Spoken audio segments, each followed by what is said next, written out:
ದೇವರ ಈ ಪರಿಶುದ್ಧ ದಿನದಲ್ಲಿ ಮತ್ತೊಂದು ಆವರ್ತಿ ದೇವರ ಸನ್ನಿಧಾನದಲ್ಲಿ ದೇವರನ್ನ ಆರಾಧಿಸುವುದಕ್ಕೆ ಸರ್ವಶಕ್ತನಾದ ದೇವರು ನಮ್ಮ ಜೀವಿತದಲ್ಲಿ ಈ ಒಂದು ದಿನವನ್ನ ಕೊಟ್ಟಿದ್ದಕ್ಕಾಗಿ ದೇವರಿಗೆ ನಾವು ಕೃತಜ್ಞತೆಯನ್ನು ಸಲ್ಲಿಸುವ ಈ ದಿನ ಆರಾಧನೆಯನ್ನು ಪ್ರಾರ್ಥನೆಯೊಂದಿಗೆ ನಾವು ಪ್ರಾರ್ಥನೆ ಮಾಡುವ.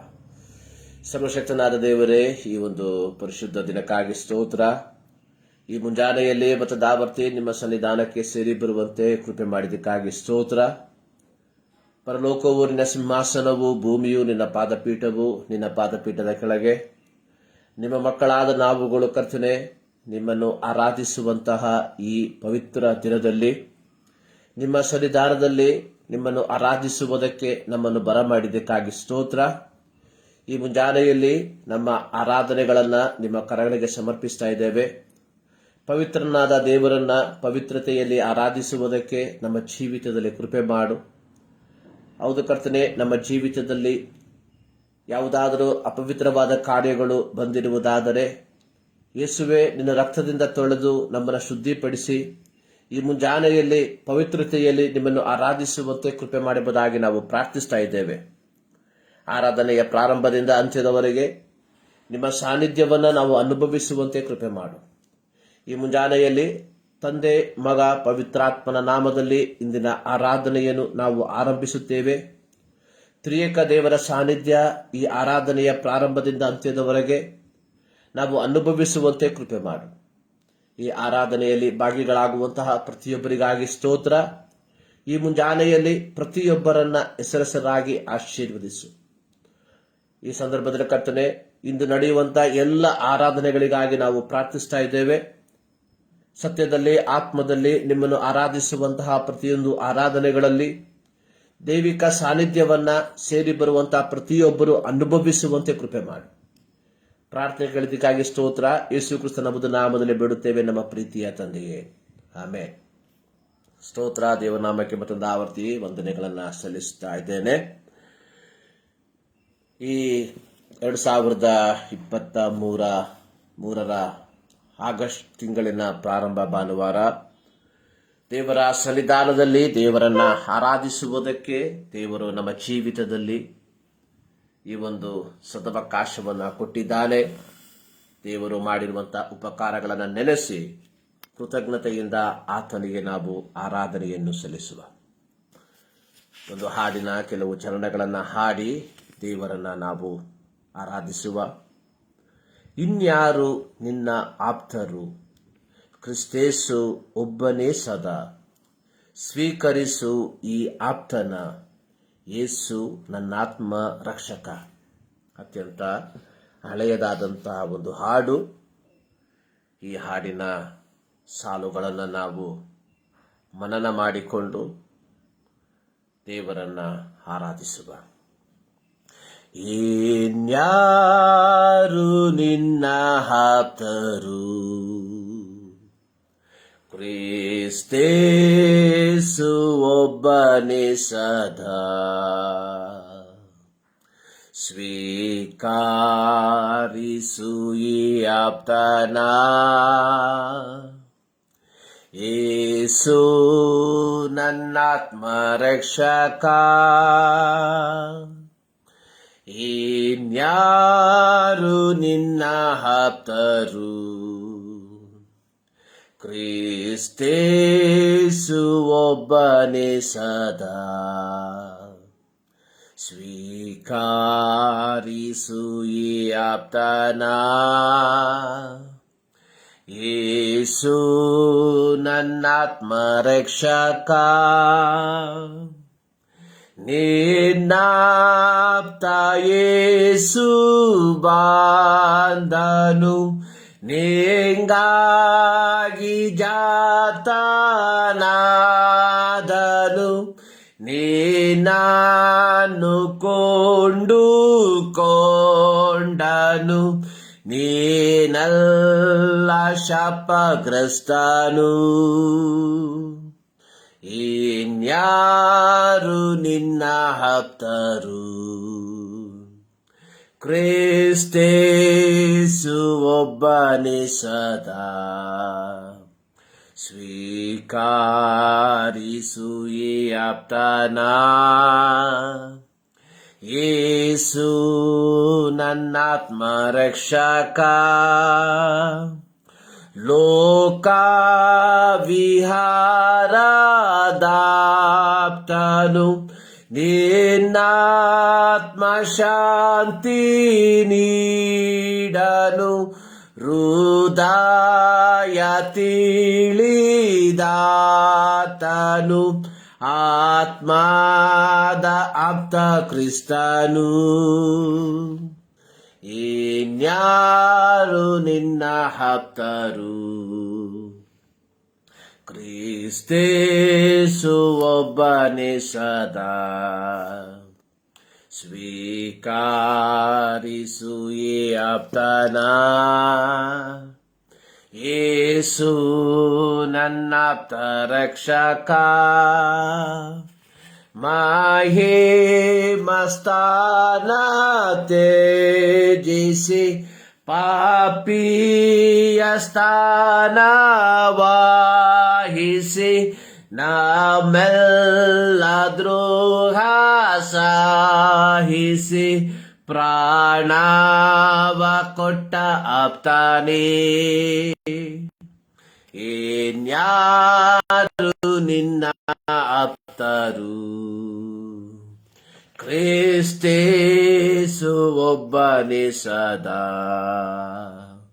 ಸ್ವೀಕಾರಿಸು ಈ ಆಪ್ತನ. ಯೇಸು ನನ್ನಾತ್ಮ ರಕ್ಷಕ, ಪವಿತ್ರ ಐಕ್ಯಕ್ಕಾಗಿಯೇ ಕರೆಯುತ್ತಾನೆ ನನ್ನು, ಸ್ವರ್ಗೀಯ ಕರೆ ಲಾಲಿಸಿ ಆಶ್ರಯಿಸು ಈ ಆಪ್ತನ. ಇನ್ಯಾರು ನಿನ್ನ ಆಪ್ತರು? ಕ್ರಿಸ್ತೇಸು ಒಬ್ಬನೇ ಸದಾ. ಸ್ವೀಕಾರಿಸು ಈ ಆಪ್ತನ. ಯೇಸು ನನ್ನಾಪ್ತ ರಕ್ಷಕ, ಇನ್ಯಾರು ನಿನ್ನ ಆಪ್ತರು? ಕ್ರಿಸ್ತೇಸು ಒಬ್ಬನೇ ಸದಾ. ಸ್ವೀಕಾರಿಸು ಈ ಆಪ್ತನ. ಯೇಸು ನನ್ನಾತ್ಮ ರಕ್ಷಕ. ಹಲ್ಲೆಲೂಯಾ. ಇನ್ಯಾರು ನಿನ್ನ ಆಪ್ತರು?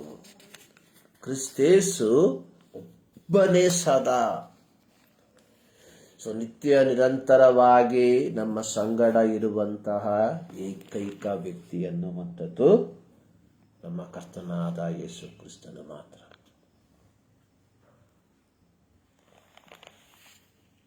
ಯೇಸು ಸ್ವಾಮಿ ಪರಲೋಕಕ್ಕೆ ಒಯ್ಯಲ್ಪಡುವುದಕ್ಕಿಂತ ಮುಂಚಿತವಾಗಿ ತನ್ನೊಂದಿಗಿದ್ದ ಶಿಷ್ಯರಿಗೆ ಹೇಳಿದಂತಹ ಒಂದು ಮಾತು, ಇಗೋ ಯುಗದ ಸಮಾಪ್ತಿಯವರೆಗೆ ನಾನು ನಿಮ್ಮ ಸಂಗಡ ಇರ್ತೇನೆ. ಒಬ್ಬ ದೇವ ಮಗನ ಮಗಳ ಜೀವಿತದ ಪ್ರಾರಂಭದಿಂದ ಮಣ್ಣಾಗಿರುವಂತಹ ಈ ಶರೀರ ಮಣ್ಣಿಗೆ ಸೇರುವ ತನಕ, ಅರ್ಥಾತ್ ನಮ್ಮ ಶ್ವಾಸ ತಿರುಗಿ ತೆಗೆದುಕೊಳ್ಳುವ ತನಕ ನಮ್ಮ ಸಂಗಡ ಇರುವಂತಹ ಏಕೈಕ ವ್ಯಕ್ತಿ ಅನ್ನುವಂಥದ್ದು ನಮ್ಮ ದೇವರು, ನಮ್ಮ ಕರ್ತನಾದ ಯೇಸು ಕ್ರಿಸ್ತನು ಮಾತ್ರ. ಅದು ಮಾತ್ರವಲ್ಲ, ಯೋಹಾನನ ಸುವಾರ್ತೆ 14ನೇ ಅಧ್ಯಾಯದಲ್ಲಿ ಯೇಸು ಸ್ವಾಮಿ ಹೇಳಿರುವಂಥದ್ದು, ನಾನಿರುವ ಸ್ಥಳದಲ್ಲಿ ನೀವುಗಳು ಇರಬೇಕು. ನಾನು ಸ್ಥಳವನ್ನ ಸಿದ್ಧ ಮಾಡುವುದಕ್ಕೆ ಹೋಗ್ತಾ ಇದ್ದೇನೆ. ನಾನಿರುವಲ್ಲಿಯೇ ನೀವುಗಳು ಇರಬೇಕು. ಅಂದ್ರೆ ಈ ಒಂದು ಸಂಬಂಧ ಕೇವಲ ಈ ಲೋಕದೊಂದಿಗೆ ಮಾತ್ರ ಮುಗಿದು ಹೋಗುವಂಥದ್ದಲ್ಲ. ಲೋಕದಲ್ಲಿರುವಂತಹ ಪ್ರತಿಯೊಂದು ಸಂಭವಗಳು, ಸಂಬಂಧಗಳು ಲೋಕದೊಂದಿಗೆ ಮುಗಿದು ಹೋಗುವಂತಹದನ್ನ ನಾವು ನೋಡುತ್ತೇವೆ. ಅನೇಕ ಸಂಭವಗಳು ನಮ್ಮ ಮಾರ್ಗ ಮಧ್ಯದಲ್ಲಿ ನಮ್ಮನ್ನ ಬಿಟ್ಟು ಹೋಗುವಂಥದ್ದನ್ನು ನೋಡುತ್ತೇವೆ. ನಾವು ಬದುಕಿರುವಾಗಲೇ ಅನೇಕರು ನಮ್ಮೊಂದಿಗಿರುವ ಸಂಬಂಧವನ್ನ ಕಡಿದುಕೊಳ್ಳುವಂಥದ್ದನ್ನು ನೋಡುತ್ತೇವೆ.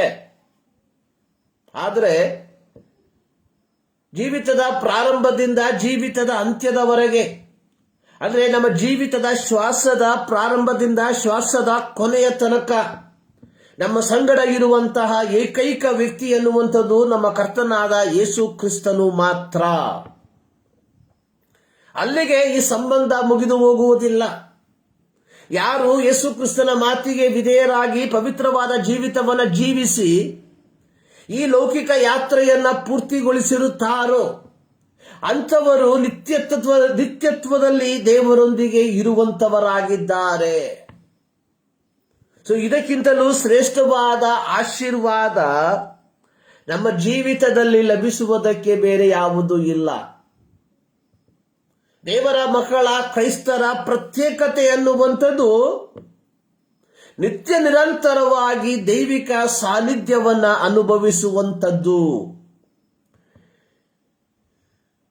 ಈ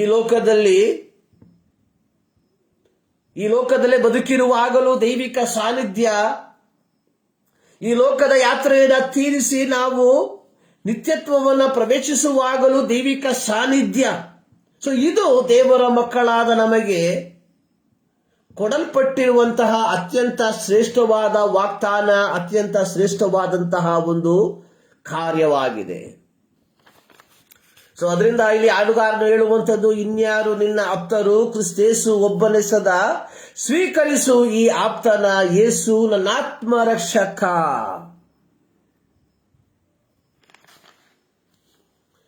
ಈ ಮುಂಜಾನೆಯಲ್ಲಿ ಈ ದೇವರ ಸಾನ್ನಿಧ್ಯವನ್ನ, ಈ ದೇವರ ಸಂಸರ್ಗವನ್ನ ಪಡೆದುಕೊಂಡಿರುವ ನಾವುಗಳು ಧನ್ಯರು ಎಂಬುದಾಗಿ ಹೇಳುವುದಕ್ಕೆ ನಾನು ಬಯಸುವಂತವನಾಗಿದ್ದೇನೆ.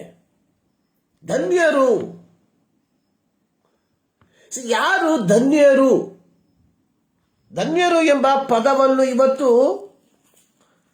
ಅತ್ಯಂತ ಕೆಟ್ಟದಾದ ರೀತಿಯಲ್ಲಿ ವಿಶ್ಲೇಷಿಸುವಂತದನ್ನು ನಾವು ನೋಡುತ್ತೇವೆ. ಯಾರು ಧನ್ಯರು? ಲೌಕಿಕವಾಗಿ ಆಸ್ತಿ ಪಾಸ್ತಿಗಳನ್ನ ಸಂಪಾದಿಸಿರುವಂತವರನ್ನ ನಾವು ಧನ್ಯರು ಎಂಬುದಾಗಿ ಹೇಳುತ್ತೇವೆ. ವಾಮಾಚಾರದ ಮೂಲಕವಾಗಿ ಇನ್ನು ಯಾವುದಾದರೂ ಅಡ್ಡದಾರಿಗಳ ಮೂಲಕವಾಗಿ ಸಮಾಜದಲ್ಲಿ ಉನ್ನತ ಸ್ಥಾನವನ್ನ ಅಲಂಕರಿಸಿಕೊಂಡಿರುವಂತವರನ್ನು ನಾವು ಧನ್ಯರು ಎಂಬುದಾಗಿ ಹೇಳುತ್ತೇವೆ. ಆದರೆ ಯಾರು ಧನ್ಯರು? ದೇವರ ವಾಕ್ಯ ಏನು ಹೇಳ್ತಾ ಇದೆ? ದೇವರ ವಾಕ್ಯ ಯಾರನ್ನು ಧನ್ಯರು ಎಂಬುದಾಗಿ ಸಂಬೋಧಿಸುತ್ತಿದೆ ಎಂಬುದನ್ನು ನಾವು ಒಮ್ಮೆ ಅವಲೋಕಿಸುವಂಥದ್ದು ಒಳ್ಳೆಯದು. ಕೀರ್ತನೆ ಪ್ರಾರಂಭವಾಗುವಂಥದ್ದು, ದುಷ್ಟರ ಆಲೋಚನೆಯಂತೆ ನಡೆಯದೆ, ಪಾಪಾತ್ಮರ ಮಾರ್ಗದಲ್ಲಿ ನಿಂತುಕೊಳ್ಳದೆ, ಧರ್ಮನಿಂದಕರೊಡನೆ ಕೂತುಕೊಳ್ಳದೆ, ಯೆಹೋವನ ಧರ್ಮಶಾಸ್ತ್ರದಲ್ಲಿ ಆನಂದ ಪಡುವವನಾಗಿ ಅದನ್ನೇ ಹಗಲಿರುಳು ಧ್ಯಾನಿಸುತ್ತಿರುವವನು ಅವನು ಎಷ್ಟೋ ಧನ್ಯನು. ಯಾರು ಧನ್ಯರು? 32ನೇ ಕೀರ್ತನೆ ಹೇಳ್ತಾ ಇದೆ, ಯಾವನ ಪಾಪವು ಪರಿಹಾರವಾಗಿದೆಯೋ, ಯಾವನ ದ್ರೋಹವು ಪರಿಹಾರವಾಗಿದೆಯೋ, ಯಾವನ ಪಾಪವು ಕ್ಷಮಿಸಲ್ಪಟ್ಟಿದೆಯೋ ಅವನೇ ಧನ್ಯನು. 2ನೇ ವಾಕ್ಯ ಹೇಳ್ತಾ ಇದೆ, ಯೆಹೋವನು ಯಾವನ ಲೆಕ್ಕಕ್ಕೆ ಅಪರಾಧವನ್ನು ಎಣಿಸುವುದಿಲ್ಲವೋ, ಯಾವನ ಹೃದಯದಲ್ಲಿ ಕಪಟವಿರುವುದಿಲ್ಲವೋ ಅವನೇ ಧನ್ಯನು. 146ನೇ ಕೀರ್ತನೆ ಹೇಳ್ತಾ ಇದೆ, ಯಾವನಿಗೆ ಯಾಕೋಬನ ದೇವರು ಸಹಾಯಕನೋ, ಯಾವನು ತನ್ನ ದೇವರಾದ ಯೆಹೋವನನ್ನು ನಂಬಿರುತ್ತಾನೋ ಅವನೇ ಧನ್ಯನು. 119ನೇ ಕೀರ್ತನೆ ಹೇಳ್ತಾ ಇದೆ, ಯೆಹೋವನ ಧರ್ಮಶಾಸ್ತ್ರವನ್ನು ಅನುಸರಿಸಿ ಸದಾಚಾರಿಗಳಾಗಿ ನಡೆಯುವವರು ಧನ್ಯರು. ಯಾರು ಧನ್ಯರು? ಆಸ್ತಿ ಪಾಸ್ತಿಗಳನ್ನ ಸಂಪಾದಿಸಿಕೊಂಡಿರುವಂತವರು ಧನ್ಯರು. ವಾಮಾಚಾರದ ಮೂಲಕವಾಗಿ ಅಥವಾ ಮತ್ತೊಂದು ಮಾರ್ಗದ ಮೂಲಕವಾಗಿ ಸಮಾಜದಲ್ಲಿ ಸ್ಥಾನಮಾನವನ್ನ ಅಲಂಕರಿಸಿಕೊಂಡಿರುವಂತವರು ಧನ್ಯರು. ಯಾರು ಧನ್ಯರು? ಸತ್ಯವೇದ ಹೇಳ್ತಾ ಇದೆ, ಯಾವನ ಪಾಪ ಕ್ಷಮಿಸಲ್ಪಟ್ಟಿದೆಯೋ ಅವನು ಧನ್ಯನು. ಯಾವನು ಯೆಹೋವನ ಧರ್ಮಶಾಸ್ತ್ರದಲ್ಲಿ ಆನಂದ ಪಡುತ್ತಾನೋ ಅವನು ಧನ್ಯನು. ಯಾವನ ಹೃದಯದಲ್ಲಿ ಕಪಟವಿರುವುದಿಲ್ಲವೋ ಅವನು ಧನ್ಯನು. ಸದಾಚಾರಿಗಳಾಗಿ ಯಾರು ನಡೆಯುತ್ತಾರೆ ಅವರು ಧನ್ಯರು. ಸೊ ಯಾರಿಗೆ ಯೆಹೋವನು ದೇವರಾಗಿದ್ದಾನೆ, ಯಾರಿಗೆ ಯೇಸು ಸ್ವಾಮಿ ದೇವರಾಗಿದ್ದಾನೋ ಅವರು ಧನ್ಯರು. ಈ ಮುಂಜಾನೆಯಲ್ಲಿ ದೇವರ ವಾಕ್ಯವನ್ನು ಕೇಳಿಸಿಕೊಳ್ಳುತ್ತಿರುವ ಪ್ರಿಯ ದೇವ ಜನರೇ, ಯಾರು ಧನ್ಯರು? ಯೇಸು ಕ್ರಿಸ್ತನ ರಕ್ತದ ಮೂಲಕವಾಗಿ ಪಾಪ ಕ್ಷಮಾಪಣೆಯನ್ನು ಪಡೆದುಕೊಂಡು ಪವಿತ್ರವಾದ ಜೀವಿತವನ್ನು ಜೀವಿಸಿ ದೇವರ ವಾಕ್ಯಕ್ಕೆ ವಿಧೇಯರಾಗಿ ಈ ಲೋಕದ ಯಾತ್ರೆಯನ್ನ ಜೀವಿಸುವಂತಹ ಪ್ರತಿಯೊಬ್ಬ ದೇವ ಮಗನ ಮಗಳು ಧನ್ಯರಾಗಿದ್ದಾರೆ. ಧನ್ಯತೆ ಎನ್ನುವಂಥದ್ದು ಕಣ್ಣಿಗೆ ಕಾಣುವಂತಹ ಲೌಕಿಕವಾದಂತಹ ಯಾವುದೇ ಕಾರ್ಯಗಳಲ್ಲ. ಧನ್ಯತೆ ಅನ್ನುವಂಥದ್ದು ದೈವಿಕ ಮಾರ್ಗದಲ್ಲಿ ದೈವಿಕವಾದಂತಹ ಆಲೋಚನೆಗೆ ಅನುಗುಣವಾಗಿ ನಡೆಯುವಂಥದ್ದಾಗಿದೆ. So we are so blessed people. ಲೋಕದಲ್ಲಿ ಅತ್ಯಂತ ಶ್ರೇಷ್ಠವಾದಂತಹ ಅತ್ಯಂತ ಅಮೂಲ್ಯವಾದಂತಹ ವ್ಯಕ್ತಿಗಳು ಯಾರೆಂದರೆ ದೇವರ ಮಕ್ಕಳು. ಕಾರಣ ಯೇಸು ಸ್ವಾಮಿ ಹೇಳ್ತಾ ಇದ್ದಾನೆ, ಯುಗದ ಸಮಾಪ್ತಿಯವರೆಗೆ ನಾನು ನಿಮ್ಮ ಸಂಗಡ ಇರ್ತೇವೆ. ನಾವು ಧನ್ಯರು. ಅದು ಮಾತ್ರವಲ್ಲ, ನಾನಿರುವ ಸ್ಥಳದಲ್ಲಿ ನೀವುಗಳು ಇರಬೇಕೆಂಬುದಾಗಿ ನಾನು ಸ್ಥಳವನ್ನು ಸಿದ್ಧ ಮಾಡುವುದಕ್ಕೆ ಹೋಗ್ತಾ ಇದ್ದೇನೆ ಎಂಬುದಾಗಿ ಯೇಸು ಸ್ವಾಮಿ ಹೇಳಿರುವಾಗ ನಾವುಗಳು ಧನ್ಯರು. So we are so blessed. ಕಾರಣ ಯೇಸು ನಮ್ಮ ಸಂಗಡ ಇದ್ದಾನೆ. ಈ ಮುಂಜಾನೆಯಲ್ಲಿ ಈ ಧನ್ಯತೆಯ ಪದವಿಯನ್ನ ಪಡೆದುಕೊಂಡಿರುವ ನಾವುಗಳು ಎಷ್ಟರ ಮಟ್ಟಿಗೆ ದೇವರನ್ನ ಆರಾಧಿಸುವಂತವರಾಗಿರಬೇಕು, ಎಷ್ಟರ ಮಟ್ಟಿಗೆ ದೇವರನ್ನ ಸ್ತುತಿಸುವಂತವರಾಗಿರಬೇಕು. ಆರಾಧನೆ ಎನ್ನುವಂಥದ್ದು ಹಾಡುಗಳನ್ನ ಹಾಡುವಾಗ ಬರುವಂತಹ ಒಂದು ಉದ್ವೇಗವಲ್ಲ. ಆರಾಧನೆಯು ಭಾನುವಾರದ ದಿನದಲ್ಲಿ ಕೆಲವು ಗಂಟೆಗಳು ದೇವಾಲಯದಲ್ಲಿ ಕುಳಿತುಕೊಳ್ಳುವಂತಹ ಸಂದರ್ಭದಲ್ಲಿ ಬರುವಂತಹ ಒಂದು ಉದ್ವೇಗವಲ್ಲ. ಆರಾಧನೆ ಎನ್ನುವಂಥದ್ದು ನಮ್ಮ ಜೀವಿತದ ಭಾಗ. So worship is our life. ಆರಾಧನೆ ನಮ್ಮ ಜೀವಿತವಾಗಿದೆ. Our life is the worship. ಆರಾಧನೆ ಎನ್ನುವಂಥದ್ದು 2 ತಾಸುಗಳು ದೇವಾಲಯದಲ್ಲಿ ನಾವು ತೋರಿಸುವಂತಹ ಪ್ರಕಟಣೆಯಲ್ಲ. ಆರಾಧನೆ ಎನ್ನುವಂಥದ್ದು ನಮ್ಮ ಜೀವಿತವಾಗಿದೆ.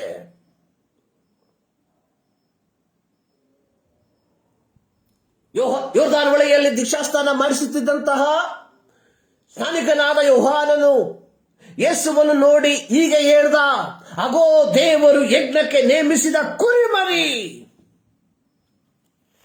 ಆರಾಧನೆ ಎನ್ನುವಂಥದ್ದು ಜೀವಿತದ ದೈನಂದಿನ ಒಂದು ಭಾಗ ಎಂಬುವಂಥದ್ದನ್ನ ನಾವುಗಳು ಮರೆಯಬಾರದು. It is a part of our life. No, it is our life. ಆರಾಧನೆ ಅನ್ನುವಂಥದ್ದು ನಮ್ಮ ಜೀವಿತವಾಗಿದೆ. ಪ್ರಿಯರೇ, ಈ ಮುಂಜಾನೆಯಲ್ಲಿ ದೇವರ ಸನ್ನಿಧಾನದಲ್ಲಿ ನಾವು ಸೇರಿ ಬಂದಿರುವಾಗ ಆ ಆರಾಧನೆಗೆ ಯೋಗ್ಯನಾದಂತಹ ದೇವರನ್ನ ಆತ್ಮದಲ್ಲಿ ಸತ್ಯದಲ್ಲಿ ನಾವು ಆರಾಧಿಸುವಂತವರಾಗಿದ್ದೇವಾ ಎಂಬ ಒಂದು ಪ್ರಶ್ನೆಯನ್ನ ಈ ಮುಂಜಾನೆಯಲ್ಲಿ ನಿಮ್ಮ ಮುಂಭಾಗದಲ್ಲಿ ಇಡುವುದಕ್ಕೆ ನಾನು ಬಯಸುವಂತವನಾಗಿದ್ದೇನೆ. ಆರಾಧನೆ ಅದು ನಮ್ಮ ಜೀವಿತ. ಯೋಹಾನನು ಹೇಳಿದಂಥದ್ದು, ಇಗೋ ದೇವರು ಯಜ್ಞಕ್ಕೆ ನೇಮಿಸಿದ ಕುರಿಮರಿ. ಆರಾಧನೆ ಅನ್ನುವಂಥದ್ದು is offering, it is a sacrifice. ಆರಾಧನೆ ಅನ್ನುವಂಥದ್ದು ಸಮರ್ಪಣೆಯಾಗಿದೆ. ಸೊ ನಮ್ಮನ್ನೇ ಸಮರ್ಪಿಸುವಂತದ್ದಾಗಿದೆ ಆರಾಧನೆ. ಈ ಮುಂಜಾನೆಯಲ್ಲಿ ಪ್ರಿಯರೇ, ನಾವು ನಮ್ಮನ್ನೇ ಸಮರ್ಪಿಸುವಂತವರಾಗಿದ್ದೇವಾ? ಸೊ ಈ ಒಂದು ಪ್ರಶ್ನೆಯನ್ನ ನಾವು ನಮಗೆ ಕೇಳಿಕೊಳ್ಳಬೇಕಾಗಿರುವಂಥದ್ದು ಬಹಳ ಪ್ರಾಮುಖ್ಯವಾಗಿರುವಂಥದ್ದಾಗಿದೆ. ನಮಗೆ ಕೇಳಿಕೊಳ್ಳಬೇಕಾಗಿರುವಂಥದ್ದು.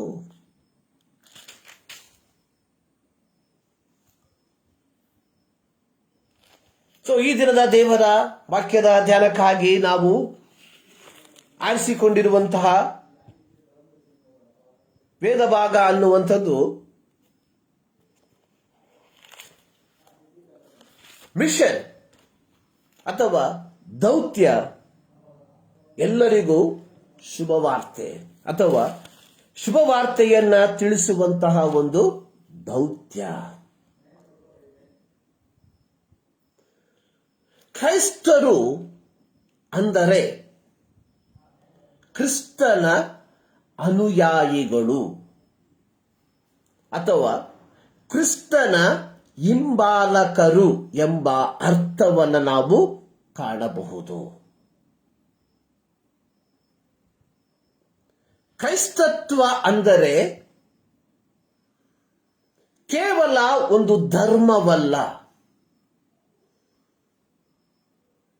ಕ್ರೈಸ್ತತ್ವ ಧರ್ಮವಲ್ಲ.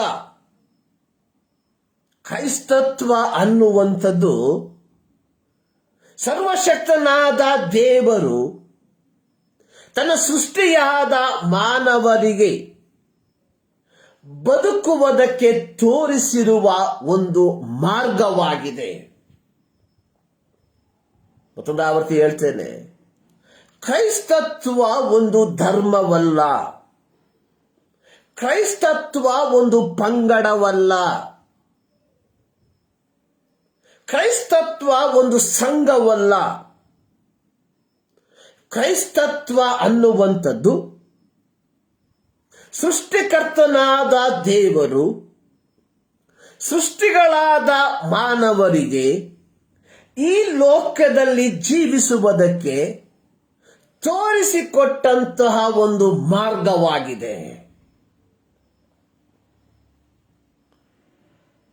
ಇಂದು ಅನೇಕ ವಿಧವಾದಂತಹ ಕ್ರೈಸ್ತ ಪಂಗಡಗಳನ್ನು ನಾವು ನೋಡ್ತಾ ಇದ್ದೇವೆ. ಅತ್ಯಂತ ವೇದನಾಜನಕವಾದಂತಹ ಒಂದು ಸಂಗತಿ ಅನ್ನುವಂಥದ್ದು ಏಕಮಾತ್ರ ದೇವರಾದ ಕರ್ತನನ್ನ ವಿವಿಧ ರೀತಿಗಳಲ್ಲಿ ದೇವರನ್ನ ಆರಾಧಿಸುವಂಥದ್ದು ಎಂಬುದಾಗಿ ಆಗಿದೆ.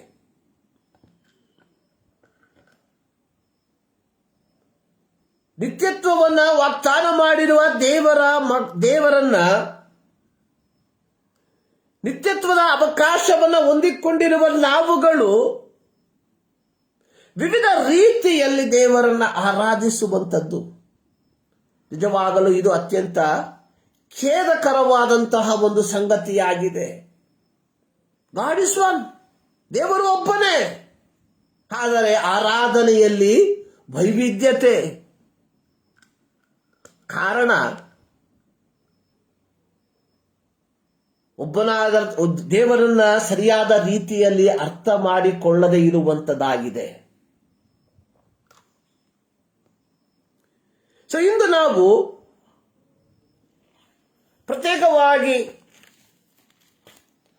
ಆರಾಧನೆಯ ಆ ಒಂದು ಭಾಗ ಅಥವಾ mission good news to all ಎಂಬ ಶೀರ್ಷಿಕೆಯಲ್ಲಿ ದೇವರ ವಾಕ್ಯವನ್ನು ನಾವು ಧ್ಯಾನ ಮಾಡಲಿದ್ದೇವೆ. ಲೂಕನ ಸುವಾರ್ತೆ 2ನೇ ಅಧ್ಯಾಯ ಅದರ 10ನೇ ವಾಕ್ಯದಲ್ಲಿ ಒಂದು ವಾಕ್ಯ ಈ ರೀತಿ ಬರೆದಿರುವಂಥದ್ದನ್ನು ನಾವು ನೋಡುತ್ತೇವೆ. ಲೂಕನ ಬರೆದ ಸುವಾರ್ತೆ 2ನೇ ಅಧ್ಯಾಯ 10ನೇ ವಾಕ್ಯ. ಕೇಳಿರಿ, ಜನರಿಗೆಲ್ಲ ಮಹಾ ಸಂತೋಷವನ್ನುಂಟು ಮಾಡುವ ಶುಭ ಸಮಾಚಾರವನ್ನ ನಿಮಗೆ ತಿಳಿಸುತ್ತೇನೆ.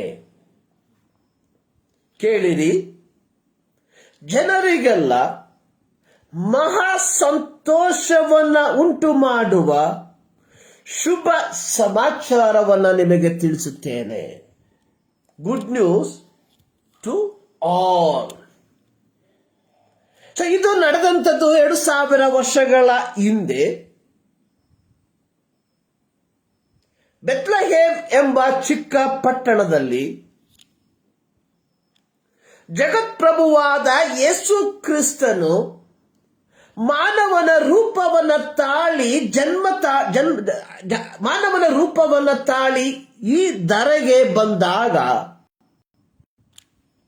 ಅಂದು ಆ ಸೀಮೆಯಲ್ಲಿ ರಾತ್ರಿಯ ಜಾವದಲ್ಲಿ ತಮ್ಮ ಕುರಿಗಳನ್ನು ಸಾಕುತ್ತಿದ್ದಂತಹ ಕುರುಬರಿಗೆ ಯೆಹೋವನ ದೂತನು ಪ್ರತ್ಯಕ್ಷನಾಗಿ ಅವರಿಗೆ ಕೊಟ್ಟಂತಹ ಒಂದು ಸಂದೇಶವಾಗಿದೆ.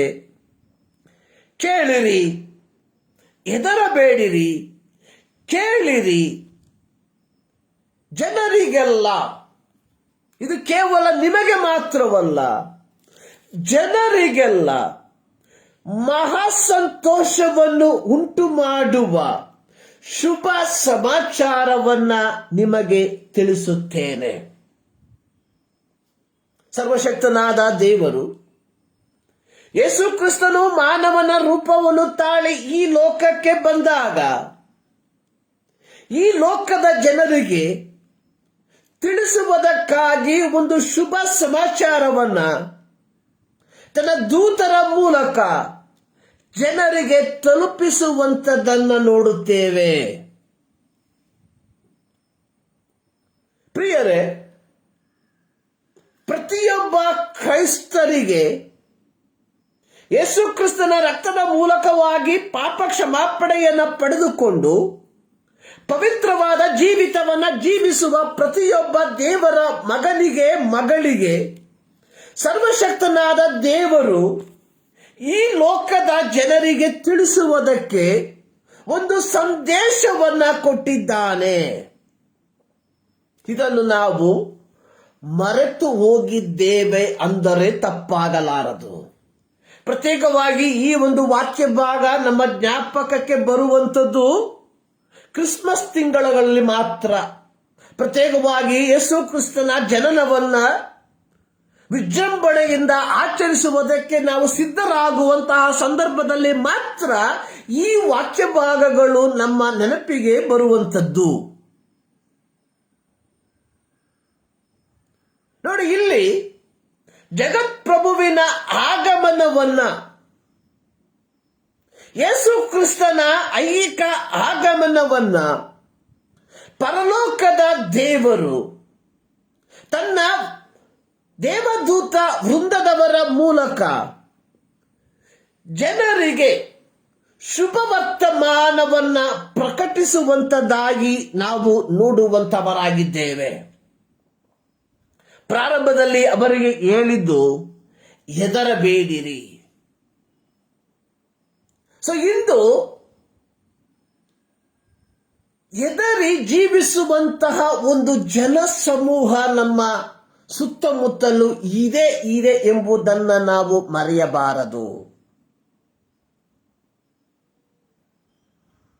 ಸೊ ಹೆದರಿಕೆಯಲ್ಲಿ, ಪ್ರಾಣ ಭಯದಲ್ಲಿ, ಭವಿಷ್ಯತ್ತಿನ ಭಯದಲ್ಲಿ, ಮುಂದೇನು ಎಂಬ ಭಯದಲ್ಲಿ ನಿರೀಕ್ಷೆ ಇಲ್ಲದೆ ಜೀವಿಸುತ್ತಿರುವಂತಹ ಜನರಿಗೆ ತಲುಪಿಸುವುದಕ್ಕೆ ಒಂದು ಶುಭ ಸಂದೇಶವನ್ನ ದೇವರು ನಮ್ಮ ಕೈಯಲ್ಲಿ ಕೊಟ್ಟಿದ್ದಾನೆ ಎಂಬುವಂಥದ್ದನ್ನ ಮರಿಬಾರದು.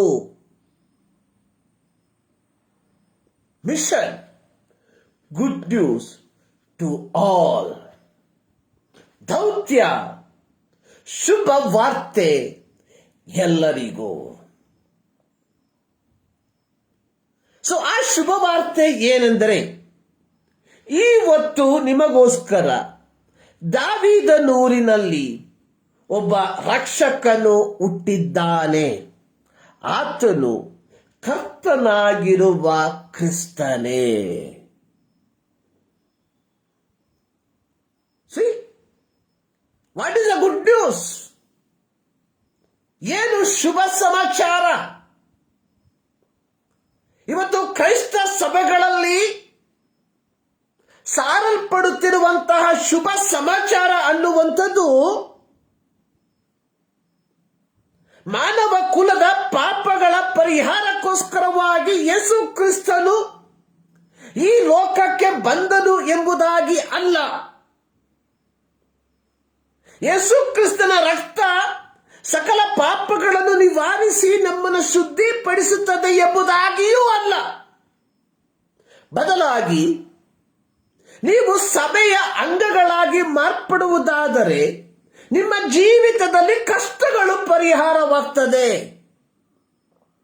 ನಿಮ್ಮ ಜೀವಿತದಲ್ಲಿ ನೀವು ಆಶಿಸುವಂತಹ ಕಾರ್ಯಗಳು ಸಫಲವಾಗ್ತದೆ ಎಂಬ ಸಂದೇಶವನ್ನು ನಾವು ಸಾರುವಂತವರಾಗಿದ್ದೇವೆ. ಪ್ರಿಯರೇ, ಎಚ್ಚರಿಕೆ. What is good news? ಏನು ಶುಭ ಸಮಾಚಾರ?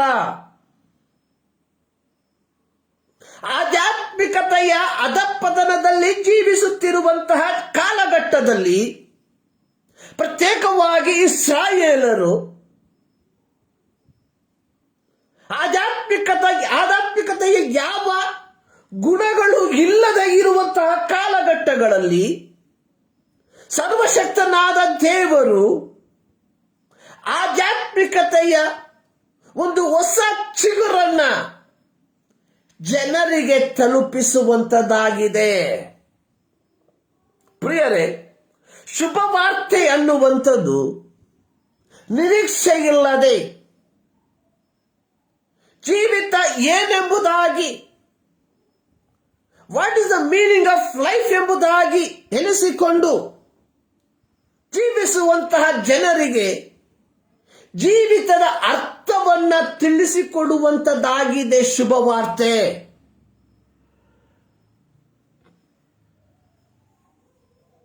ಸಮುದ್ರದಲ್ಲಿ ಮುಳುಗುತ್ತಿರುವ ವ್ಯಕ್ತಿಗೆ ಹಗ್ಗವನ್ನು, ಕೋಲನ್ನು ಕೊಟ್ಟು ಅವನನ್ನು ಅಲ್ಲಿಂದ ಮೇಲಕ್ಕೆತ್ತುವಂತದ್ದಾಗಿದೆ ಶುಭ ವಾರ್ತೆ. ಪಾಪದ, ಅಂಧಕಾರದ, ಸೈತಾನನ ಮೋಸದ ಸುಳಿಯಲ್ಲಿ ಸಿಲುಕಿ ಮುಳುಗುತ್ತಿರುವಂತಹ ವ್ಯಕ್ತಿಗಳಿಗೆ ಯೇಸು ಕ್ರಿಸ್ತನೆಂಬ ವ್ಯಕ್ತಿಯನ್ನ ಪರಿಚಯ ಪಡಿಸುವಂತದ್ದಾಗಿದೆ ಶುಭವಾರ್ತೆ. ಆ ವಾರ್ತೆಯನ್ನ, ಆ ಕೆಲಸವನ್ನ ನಾವು ಮಾಡುವಂತವರಾಗಿದ್ದೇವಾ? What is a good news? ಶುಭವಾರ್ತೆ ಅಂದ್ರೆ ಏನು?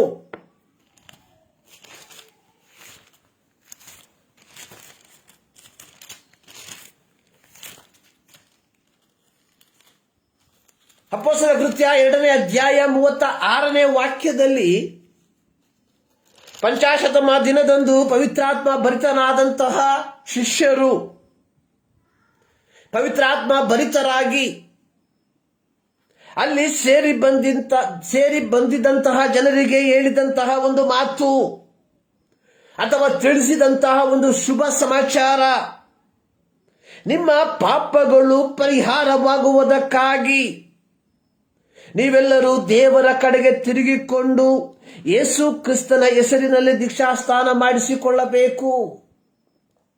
ಅದಕ್ಕಿಂತ ಮುಂಚಿತವಾಗಿ 36ನೇ ವಾಕ್ಯದಲ್ಲಿ ಪೇತ್ರನು ಅಲ್ಲಿ ಸೇರಿ ಬಂದಿದ್ದಂತಹ ಜನರಿಗೆ ಕೊಟ್ಟಂತಹ ಶುಭ ಸಮಾಚಾರ, ನೀವು ಶಿಲುಬೆಗೆ ಹಾಕಿಸಿದ ಈ ಯೇಸುವನ್ನೇ ದೇವರು ಒಡೆಯನನ್ನಾಗಿಯೂ ಕ್ರಿಸ್ತನನ್ನಾಗಿಯೂ ಮಾಡಿದ್ದನೆಂಬುದು ಇಸ್ರಾಯೇಲ್ ಕುಲದವರಿಗೆಲ್ಲ ನಿಸ್ಸಂದೇಹವಾಗಿ ತಿಳಿದಿರಲಿ. ಗುಡ್ ನ್ಯೂಸ್, ಶುಭ ಸಮಾಚಾರ. ಲೂಕನ ಸುವಾರ್ತೆಯಲ್ಲಿ ನೋಡಿದ್ವಿ, ಯೇಸು ಕ್ರಿಸ್ತನ ಜನನವಾದಾಗ ದೂತರು ಕುರುಬರಿಗೆ ಹೇಳಿದಂಥದ್ದು ಜನರಿಗೆಲ್ಲ ಮಹಾ ಸಂತೋಷವನ್ನು ಉಂಟು ಮಾಡುವ ಶುಭ ಸಮಾಚಾರವನ್ನು ತಿಳಿಸ್ತೇವೆ. ಅದೇನೆಂದರೆ ದಾವೀದನ ಊರಿನಲ್ಲಿ ಒಬ್ಬ ರಕ್ಷಕನು ಹುಟ್ಟಿದ್ದಾನೆ. ಪೇತ್ರನು ತನ್ನ ಸೇವೆಯ ಸಂದರ್ಭದಲ್ಲಿ ತನ್ನ ಸುತ್ತಮುತ್ತಲು ಕೂಡಿದಂತಹ ಜನರಿಗೆ ಉಪದೇಶ ರೂಪವಾಗಿ ಹೇಳಿರುವಂಥದ್ದು, ನೀವು ಶಿಲುಬೆಗೆ ಹಾಕಿಸಿದಂತಹ ಯೇಸುವನ್ನೇ ದೇವರು ಒಡೆಯನನ್ನಾಗಿಯೂ ಕ್ರಿಸ್ತನನ್ನಾಗಿಯೂ ಮಾಡಿದ್ದಾನೆಂಬುದು ಇಸ್ರಾಯೇಲ್ ಕುಲದವರಿಗೆಲ್ಲ ನಿಸ್ಸಂದೇಹವಾಗಿ ತಿಳಿದಿರಲಿ. This is the good news. So ದೇವರು ನಮಗೆ ಸಾರುವುದಕ್ಕೆ ಕೊಟ್ಟಿರುವಂತಹ ಶುಭ ಸಮಾಚಾರ ಅನ್ನುವಂಥದ್ದು ಕ್ರೈಸ್ತರಾಗಿ ಮಾರ್ಪಟ್ಟರೆ ನಮ್ಮ ಕಷ್ಟಗಳು ಪರಿಹಾರವಾಗುತ್ತದೆ ಎಂಬುದಾಗಿ ಅಲ್ಲ. ಕ್ರೈಸ್ತರಾಗಿ ಮಾರ್ಪಡುವುದಾದರೆ ನಮ್ಮ ಜೀವಿತದಲ್ಲಿ ನಮ್ಮ ಪ್ರಾರ್ಥನೆಗಳಿಗೆ ಉತ್ತರಗಳು ಲಭಿಸುತ್ತದೆ ಎಂಬುದಾಗಿ ಅಲ್ಲ. ಬದಲಾಗಿ ಈ ಯೇಸು ಕ್ರಿಸ್ತನ ಮೂಲಕ ನಮ್ಮ ಜೀವಿತದಲ್ಲಿ ಪಾಪ ಪರಿಹಾರಗಳು ಉಂಟಾಗಿ ಪವಿತ್ರವಾದ ನಿತ್ಯತ್ವವನ್ನು ನಾವು ಕರಗತಪಡಿಸಿಕೊಳ್ಳಬಹುದು ಎಂಬುದಾಗಿ ಆಗಿದೆ. ಪ್ರಿಯರೇ, ಈ ದೌತ್ಯದಲ್ಲಿ ನಾವು ಎಷ್ಟರ ಮಟ್ಟಿಗೆ ಜಾಗೃತರಾಗಿದ್ದೇವೆ ಎಂಬುವಂಥದ್ದನ್ನು ಒಮ್ಮೆ ಪರೀಕ್ಷಿಸಿಕೊಳ್ಳಬೇಕಾಗಿರುವಂಥದ್ದು ಬಹಳ ಪ್ರಾಮುಖ್ಯವಾಗಿರುವಂತಹ ಒಂದು ಸಂಗತಿಯಾಗಿದೆ.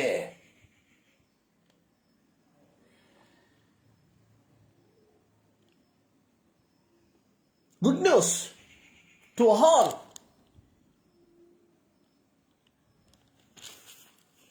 ಮತ್ತಾಯನ ಸುವಾರ್ತೆ 4ನೇ ಅಧ್ಯಾಯ ಅದರ 17ರಿಂದ 25 ವಾಕ್ಯಗಳು ಯೇಸುವಿನ ಸೇವೆಯ ಪ್ರಾರಂಭ ಘಟ್ಟಗಳನ್ನು ತಿಳಿಸುವಂಥದ್ದಾಗಿ ನಾವು ನೋಡುತ್ತೇವೆ. ಪ್ರತ್ಯೇಕವಾಗಿ 12ನೇ ವಾಕ್ಯದಿಂದ 16 ವಾಕ್ಯದಲ್ಲಿ ಯೇಸುವಿನ ಸೇವೆಯ ಪ್ರಾರಂಭ ಘಟ್ಟದಲ್ಲಿ ಸಂಭವಿಸುವಂತಹ ಕಾರ್ಯಗಳ ಕುರಿತಾಗಿ ನಾವು ನೋಡುತ್ತೇವೆ.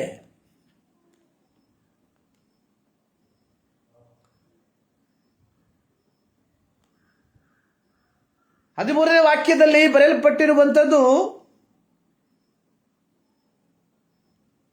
ಯೇಸು ನಜರೇತ್ ಎಂಬ ಊರನ್ನು ಬಿಟ್ಟು ಜೆಬುಲೋನ್ ನೆಫ್ತಾಲಿಮ್ ಎಂಬ ನಾಡೋಳಿಗೆ ಬಂದು ಸಮುದ್ರದ ಹತ್ತಿರದಲ್ಲಿರುವ ಕಪರ್ನೌಮ್ ಎಂಬ ಊರಿನಲ್ಲಿ ಮನೆ ಮಾಡಿಕೊಂಡನು. ಸೊ ಇದು ಒಂದು ಪ್ರವಾದನ ಪೂರ್ತೀಕರಣವೂ ಆಗಿತ್ತು. ಆ ಪ್ರವಾದನ ಪೂರ್ತೀಕರಣವು ಜಬುಲೋನ್ ಸೀಮೆ, ನೆಫ್ತಲಿಮ್ ಸೀಮೆ, ಯೋರ್ದಾನ್ ಆಚೆ ಸಮುದ್ರ ಕಡೆಗಿರುವ ಸೀಮೆ, ಅನ್ಯ ಜನಗಳಿರುವ ಗಲಿಲಾಯ ಸೀಮೆ, ಕತ್ತಲಲ್ಲಿ ವಾಸಿಸಿದ ಈ ಸೀಮೆಗಳ ಜನರಿಗೆ ದೊಡ್ಡ ಬೆಳಕು ಕಾಣಿಸಿತು. ಕಾರ್ಗತ್ತಲಾದ ದೇಶದಲ್ಲಿದ್ದವರಿಗೆ ಸೂರ್ಯೋದಯವಾಯಿತು ಎಂಬುದು. ಗುಡ್ ನ್ಯೂಸ್, ಶುಭವಾರ್ತೆ ಅನ್ನುವಂಥದ್ದು ಕತ್ತಲಲ್ಲಿ ವಾಸಿಸುವಂಥವರಿಗೆ ಬೆಳಕು ಕೊಡುವಂಥದ್ದು. ಶುಭವಾರ್ತೆ ಅನ್ನುವಂಥದ್ದು ಕಾರ್ಗತ್ತಲಿನ ದೇಶದಲ್ಲಿ ಇರುವವರಿಗೆ ಸೂರ್ಯೋದಯವಾಗುವಂಥದ್ದು. 17ನೇ ವಾಕ್ಯ ಹೇಳ್ತಾ ಇದೆ, ಅಂದಿನಿಂದ ಯೇಸು ಪರಲೋಕ ರಾಜ್ಯವು ಸಮೀಪಿಸಿತು, ದೇವರ ಕಡೆಗೆ ತಿರುಗಿಕೊಳ್ಳಿರಿ. ಶುಭವಾರ್ತೆ ಒಂದು ಮನ ಪರಿವರ್ತನೆಯ ವಾರ್ತೆಯಾಗಿದೆ. ಶುಭವಾರ್ತೆ ಒಬ್ಬ ವ್ಯಕ್ತಿಯನ್ನ, ಅವನ ಜೀವಿತವನ್ನ ಸಂಪೂರ್ಣವಾಗಿ ಬದಲಾಯಿಸುವಂತಹ ಒಂದು ವಾರ್ತೆಯಾಗಿದೆ. ಶುಭ ವಾರ್ತೆ ಅನ್ನುವಂಥದ್ದು ಬಂಧನದಲ್ಲಿರುವಂಥವನಿಗೆ,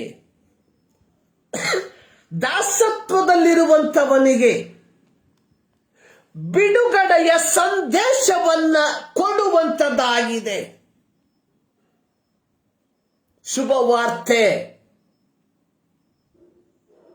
ಕೇವಲ ಭೌತಿಕವಾದ ಕಾರ್ಯಗಳ ಕುರಿತಾಗಿ ಹೇಳುವಂತಹ ವಾರ್ತೆಯಲ್ಲ. ಯೇಸುವಿನ ಶುಭವಾರ್ತೆ ಎನ್ನುವಂಥದ್ದು ಪರಲೋಕ ರಾಜ್ಯವು ಸಮೀಪಿಸಿತು, ದೇವರ ಕಡೆಗೆ ತಿರುಗಿಕೊಳ್ಳಿರಿ. ಪಾಪದಲ್ಲಿ, ಅಂಧಕಾರದಲ್ಲಿ, ಸೈತಾನನ ಬಂಧನದಲ್ಲಿ ಜೀವಿಸುತ್ತಿರುವ ಜನ ಸಮೂಹವನ್ನು ನೋಡಿ ಕ್ರೈಸ್ತರಾದ ನಾವುಗಳು ಸಾರಬೇಕಾಗಿರುವಂತಹ ಶುಭ ಸಮಾಚಾರ, ಪರಲೋಕ ರಾಜ್ಯವು, ದೇವರ ರಾಜ್ಯವು ಸಮೀಪಿಸಿತು, ದೇವರ ಕಡೆಗೆ ತಿರುಗಿಕೊಳ್ಳಿರಿ. ಯೇಸು ಈ ಪ್ರಸಂಗವನ್ನ ಪ್ರಸಂಗಿಸುವುದಕ್ಕಿಂತ ಮುಂಚಿತವಾಗಿ ಯೇಸುವಿನ ಮುಂದಾಳಾಗಿ ಕಳುಹಿಸಲ್ಪಟ್ಟಂತಹ ಸ್ನಾನಿಕನಾದ ಯೋಹಾನನು ಜನರ ಸಮೂಹವನ್ನು ನೋಡಿ ಹೇಳಿದಂಥದ್ದು ಮತ್ತಾಯ 3:1-2, ಪರಲೋಕ ರಾಜ್ಯವು ಸಮೀಪಿಸಿತು, ದೇವರ ಕಡೆಗೆ ತಿರುಗಿಕೊಳ್ಳಿರಿ. ಇದರೊಂದಿಗೆ ಯೋಹಾನನು ಇನ್ನೊಂದು ಪದವನ್ನ ಆತನು ಆಡ್ ಮಾಡುವಂತದ್ದಾಗಿ ನೋಡುತ್ತೇವೆ. ನಿಮ್ಮ ಮನಸ್ಸು ದೇವರ ಕಡೆಗೆ ತಿರುಗಿತೆಂಬುದನ್ನು ತಕ್ಕ ಫಲದಿಂದ ತೋರಿಸಿರಿ. ಶುಭವಾರ್ತೆ, ಪರಲೋಕ ರಾಜ್ಯವು ಸಮೀಪಿಸಿತು, ದೇವರ ಕಡೆಗೆ ತಿರುಗಿಕೊಂಡಿರಿ. ನೀವು ದೇವರ ಕಡೆಗೆ ತಿರುಗಿಕೊಂಡಿರುವಂತದನ್ನ ತಕ್ಕ ಫಲಗಳಿಂದ ತೋರಿಸಿರಿ. ಪ್ರಿಯರೇ, ಇವತ್ತು ಜನ ಈ ಒಂದು ಶುಭ ವಾರ್ತೆಯನ್ನ ಕೇಳುವುದಕ್ಕೆ ಬಹಳ ಆಸಕ್ತಿಯಿಂದ ಕಾಯುತ್ತಿದ್ದಾರೆ ಎಂಬುವಂಥದ್ದನ್ನ ಮರೆಯಬೇಡಿ. ಅನೇಕರು ಕಾಯ್ತಾ ಇದ್ದಾರೆ. ಆದರೆ ದುರದೃಷ್ಟವಶಾತ್ ಇವತ್ತು ಅನೇಕರು ಸಾರುವಂತಹ ಶುಭವಾರ್ತೆ ಅನ್ನುವಂಥದ್ದು ಲೌಕಿಕ ಕಾರ್ಯಗಳಿಗೆ ಮಾತ್ರ ಸೀಮಿತವಾಗಿರುವಂಥದ್ದು. ದೆವ್ವದಿಂದ ಬಿಡುಗಡೆ, ಬ್ರೇಕ್ ಥ್ರೂ ಇನ್ ಫೈನಾನ್ಷಿಯಲ್ಸ್, ಆರ್ಥಿಕತೆಯಲ್ಲಿ ಒಂದು breakthrough, good news. No, ಸರ್ವಶಕ್ತನಾದ ದೇವರು ನಮಗೆ ಕೊಟ್ಟಿರುವಂತಹ, ಸಾರುವುದಕ್ಕೆ ಕೊಟ್ಟಿರುವಂತಹ ಶುಭವಾರ್ತೆ ಅನ್ನುವಂಥದ್ದು ಪರಲೋಕ ರಾಜ್ಯ ಸಮೀಪಿಸಿತು, ದೇವರ ಕಡೆಗೆ ತಿರುಗಿಕೊಳ್ಳಿರಿ ಎಂಬ ವಾರ್ತೆಯನ್ನ. ಇದನ್ನು ನಾವು ಎಂದಿಗೂ ಮರೆಯಬಾರದು.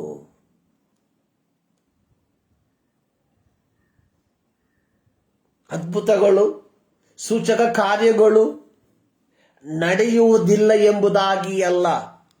ಅದ್ಭುತಗಳು, ಸೂಚಕ ಕಾರ್ಯಗಳು ದೇವರ ವಾಕ್ಯದ ಭಾಗಗಳಾಗಿರುವಂಥದ್ರಲ್ಲಿ ಯಾವ ಸಂಶಯವೂ ಇಲ್ಲ. ಆದರೆ ಅದ್ಭುತಗಳು, ಸೂಚಕ ಕಾರ್ಯಗಳು ಶುಭವಾರ್ತೆಗಳಾಗಿರಬಾರದು. ಶುಭವಾರ್ತೆ ಶುಭವಾರ್ತೆಗಳಾಗಿರಬೇಕು.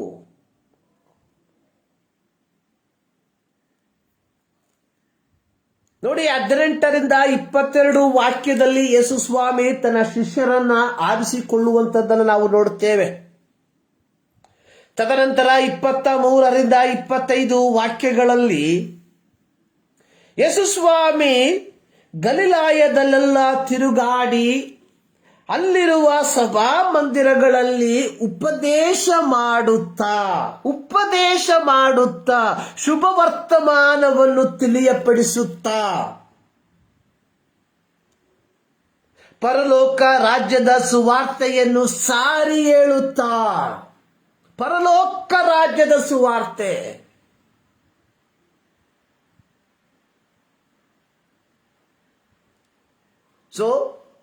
ಇದರ ಸಂಗಡ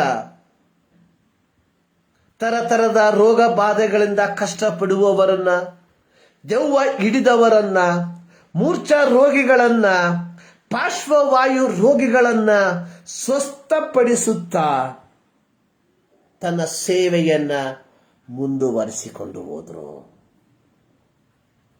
ಮೊದಲ ದೌತ್ಯ, ಮೊದಲ ಉದ್ದೇಶ ಪರಲೋಕ ರಾಜ್ಯದ ಸುವಾರ್ತೆಯನ್ನ ಜನರಿಗೆ ತಿಳಿಯಪಡಿಸುವಂಥದ್ದು. ಆದರೆ ಇದರಲ್ಲಿ ಎಷ್ಟರ ಮಟ್ಟಿಗೆ ನಾವು ತಲ್ಲೀನರಾಗಿದ್ದೇವೆ ಅನ್ನುವಂಥದ್ದು ಪ್ರತಿಯೊಬ್ಬನು ತನ್ನಲ್ಲಿ ತಾನೇ ಕೇಳಿಕೊಳ್ಳಬೇಕಾದಂತಹ ಒಂದು ಪ್ರಶ್ನೆಯಾಗಿದೆ.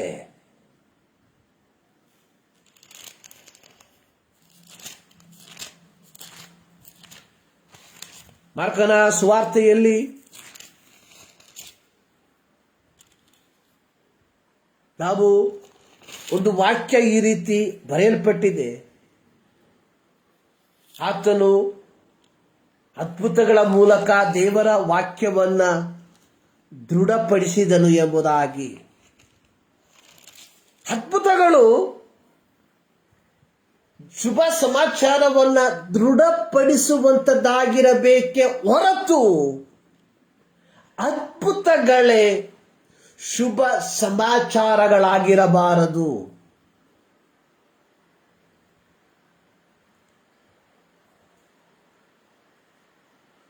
ಅಪೊಸ್ತಲರ ಕೃತ್ಯ 10ನೇ ಅಧ್ಯಾಯದಲ್ಲಿ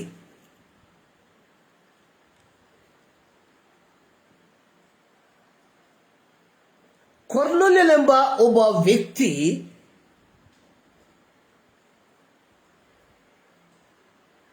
ಪೇತ್ರನ ಬಳಿಗೆ ಹೇಳುವಂತಹ ಒಂದು ಮಾತು, ನೀನು ಬಂದದ್ದು ಉಪಕಾರವಾಯಿತು. ಹೀಗಿರುವುದರಿಂದ ಕರ್ತನು ನಿನಗೆ ಅಪ್ಪಣೆ ಕೊಟ್ಟಿರುವ ಎಲ್ಲ ಮಾತುಗಳನ್ನು ಕೇಳುವುದಕ್ಕೆ ನಾವೆಲ್ಲರೂ ಈಗ ದೇವರ ಸನ್ನಿಧಾನದಲ್ಲಿ ಕೂಡಿದ್ದೇವೆ. ಇದು ಒಬ್ಬ ಯಹೂದ್ಯನ ಮಾತಲ್ಲ, ಇದು ಒಬ್ಬ ಅನ್ಯನಾದಂತಹ ಶತಾಧಿಪತಿಯ ಮಾತು. ಕೊರ್ನೆಲ್ಯನು ಉನ್ನತ ಸ್ಥಾನದಲ್ಲಿರುವಂತಹ ಒಬ್ಬ ವ್ಯಕ್ತಿ. 10ನೇ ಅಧ್ಯಾಯ ಪ್ರಾರಂಭವಾಗುವಂಥದ್ದು ಕೈಸರೆಯದಲ್ಲಿ ಇತಾಲ್ಯದ ಪಟಾಲಮೆನಿಸಿಕೊಳ್ಳುವ ಒಂದು ಪಟಾಲಮಿನ ಶತಾಧಿಪತಿಯಾದ ಕೊರ್ನೆಲ್ಯನೆಂಬ ಒಬ್ಬ ಮನುಷ್ಯನು. ಮೊದಲು ಅವನ ಸ್ಥಾನ, ಲೌಕಿಕ ಸ್ಥಾನ ಅತ್ಯಂತ ಉನ್ನತ ಮಟ್ಟದಲ್ಲಿ. ಶತಾಧಿಪತಿ ಅಂದ್ರೆ 100 ಜನ ಅಧಿಪತಿಗಳಿಗೆ ಅಥವಾ 100 ಜನ ಸೈನಿಕರಿಗೆ ಅಧಿಪತಿ. ಸೊ ಎರಡನೇ ಅವನ ಗುಣ, ಅವನು ಭಕ್ತನು, ದೇವರಿಗೆ ಭಯಪಡುವವನು.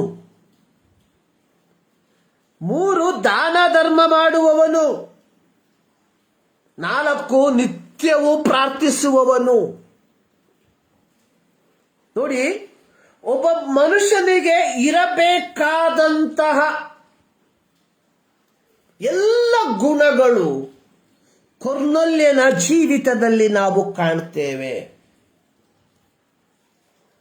ಇಂತಹ ಗುಣಗಳು ಇರುವಂತಹ ವ್ಯಕ್ತಿ ಈ ಕಾಲದಲ್ಲಿ ಬದುಕಿದ್ರೆ, ಸೊ ಈ ವ್ಯಕ್ತಿಯನ್ನು ನಮ್ಮ ಸಂಸ್ಥೆಯ ಅಧ್ಯಕ್ಷರನ್ನಾಗಿ ಮಾಡುವುದರಲ್ಲಿ ಯಾವ ಸಂಶಯವೂ ಇಲ್ಲ. ಒಂದು, ಸಮಾಜದಲ್ಲಿ ಉನ್ನತ ಸ್ಥಾನ. 2,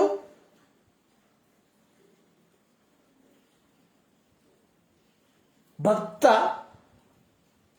3, ದೇವರಿಗೆ ಭಯಪಡುವವ. 4, ದಾನ ಧರ್ಮ ಮಾಡುವವ. 5, ನಿತ್ಯವೂ ಪ್ರಾರ್ಥಿಸುವವ.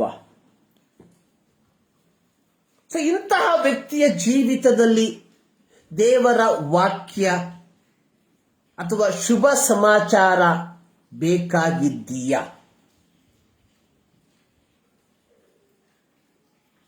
ಅಂದ್ರೆ ಯೇಸು ಹೇಳಿರುವಂತ ಎಲ್ಲ ಗುಣಗಳು ಇವನಲ್ಲಿ ಉಂಟು.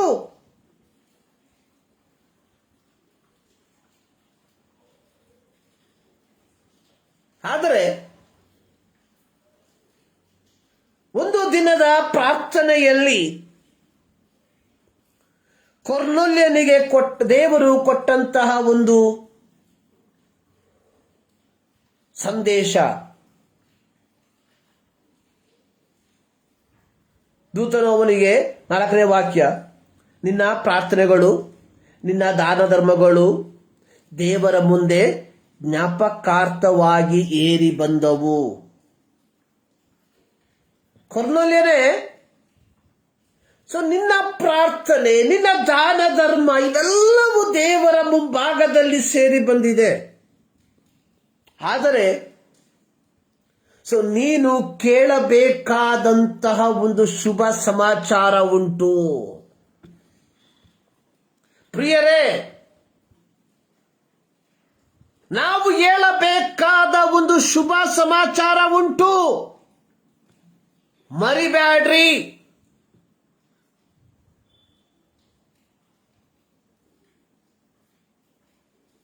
ಶ್ರೀ 10ನೇ ಅಧ್ಯಾಯ ಪ್ರಾರಂಭದಲ್ಲಿ ದೇವದೂತನು ಕೊರ್ನೆಲ್ಯನು ಇವರ ನಡುವೆ ನಡೆಯುವಂತಹ ಒಂದು ಸಂಭಾಷಣೆ. ತದನಂತರವಾಗಿ ಕೊರ್ನೆಲ್ಯನು ತನ್ನ ಜನರನ್ನ ಪೇತ್ರನನ್ನ ಕರೆಯುವುದಕ್ಕಾಗಿ ಕಳುಹಿಸುವಂತಹ ಒಂದು ಸಂಭವ. 3ನೇ ಭಾಗದಲ್ಲಿ ಪೇತ್ರನಿಗೆ ಲಭಿಸಿದಂತಹ ಒಂದು ದರ್ಶನ. 4ನೇ ಭಾಗದಲ್ಲಿ ಪೇತ್ರನು ಇವರ ಸಂಗಡ ಹೊರಟು ಬರುವಂಥದ್ದು. 5ನೇ ಭಾಗದಲ್ಲಿ ಪೇತ್ರನ ಉಪದೇಶ. 6ನೇ ಭಾಗದಲ್ಲಿ ಉಪದೇಶವನ್ನು ಕೇಳಿದ ಕೊರ್ನೆಲ್ಯನ ಕುಟುಂಬ ಅದಕ್ಕೆ ಪ್ರತಿಕ್ರಿಯೆಯನ್ನು ತೋರಿಸಿರುವಂಥದ್ದು. ಇದರ ಪ್ರತಿಯೊಂದು ಭಾಗಗಳು ಕ್ರೈಸ್ತರಾದ ನಮಗೆ ಕಂಠಪಾಠವಾಗಿರುವಂಥದ್ದು. ಆದರೆ ಈ ವಾಕ್ಯ ಭಾಗದಲ್ಲಿ ಒಂದು ವಿಚಾರವನ್ನ ನಿಮ್ಮ ಮಧ್ಯದಲ್ಲಿ ನಿಮ್ಮ ನೆನಪಿಗೆ ತರುವುದಕ್ಕೆ ನಾನು ಬಯಸುವಂಥದ್ದು, ದೇವರು ನಮಗೆ ಕೊಟ್ಟಿರುವಂತಹ ಶುಭ ಸಮಾಚಾರವನ್ನ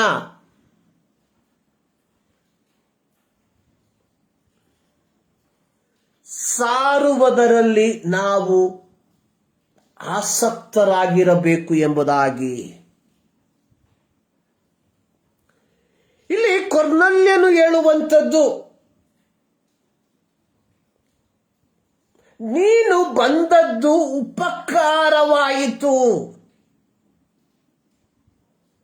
ಹೀಗಿರುವುದರಿಂದ ಕರ್ತನು ನಿನಗೆ ಅಪ್ಪಣೆ ಕೊಟ್ಟಿರುವ ಎಲ್ಲ ಮಾತುಗಳನ್ನು ಕೇಳುವುದಕ್ಕೆ ನಾವೆಲ್ಲರೂ ಈಗ ದೇವರ ಸನ್ನಿಧಾನದಲ್ಲಿ ಕೂಡಿದ್ದೇವೆ. ಇದನ್ನ ಆಧಾರವಾಗಿ ಇಟ್ಟುಕೊಂಡು ಪೇತ್ರನು ಯೇಸು ಕ್ರಿಸ್ತನ ಶುಭ ಸಮಾಚಾರವನ್ನ ಅಲ್ಲಿ ಸೇರಿ ಬಂದಂತಹ ಜನರಿಗೆ ತಿಳಿಯಪಡಿಸಿದ. 36ನೇ ವಾಕ್ಯದಲ್ಲಿ ಪೇತ್ರನು ಹೇಳುವಂಥದ್ದು, ಕರ್ತನಾಗಿರುವ ಯೇಸು ಕ್ರಿಸ್ತನ ಮೂಲಕ ದೇವರು ಸಮಾಧಾನದ ಶುಭ ಸಮಾಚಾರವನ್ನು ಪ್ರಕಟಿಸುತ್ತಾ ಇಸ್ರಾಯೇಲ್ ಜನರಿಗೆ ಅನುಗ್ರಹಿಸಿದ ದೇವ ವಾಕ್ಯವು ನಿಮಗೆ ತಿಳಿದಿರುವುದು.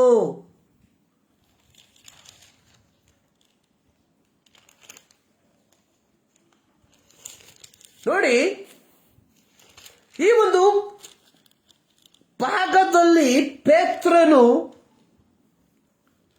ಯೇಸು ಕ್ರಿಸ್ತನ ಜನನ ಮತ್ತು ಮರಣದ ಉದ್ದೇಶವನ್ನ, ಪುನರುತ್ಥಾನದ ಉದ್ದೇಶವನ್ನ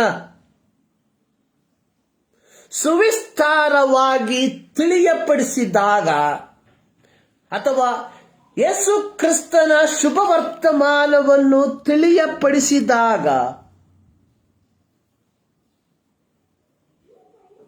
44ನೇ ವಾಕ್ಯ ಹೇಳ್ತಾ ಇದೆ, ಈ ದೇವರ ವಾಕ್ಯವನ್ನು ಕೇಳಿದವರ ಮೇಲೆ ಪವಿತ್ರಾತ್ಮ ವರವು ಇಳಿದು ಬಂದಿತ್ತು. ಅವರು ನಾನಾ ಭಾಷೆಗಳನ್ನಾಡುತ್ತಾ ದೇವರನ್ನು ಕೊಂಡಾಡುತ್ತಾ ಇರುವುದನ್ನ ಪೇತ್ರನ ಸಂಗಡ ಬಂದಿದ್ದ ಯಹೂದ್ಯರಾದ ವಿಶ್ವಾಸಿಗಳು ಕೇಳಿದಾಗ,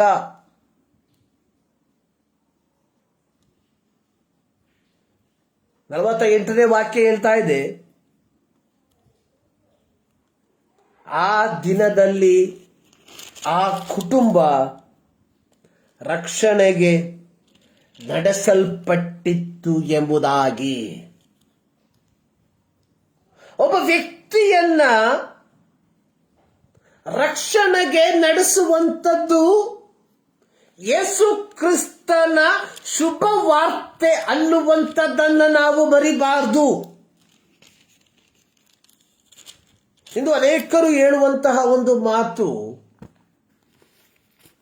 ಬರುವಂತಹ ವ್ಯಕ್ತಿಗಳು ಹಿಂಜಾರಿ ಹೋಗ್ತಾ ಇದ್ದಾರೆ.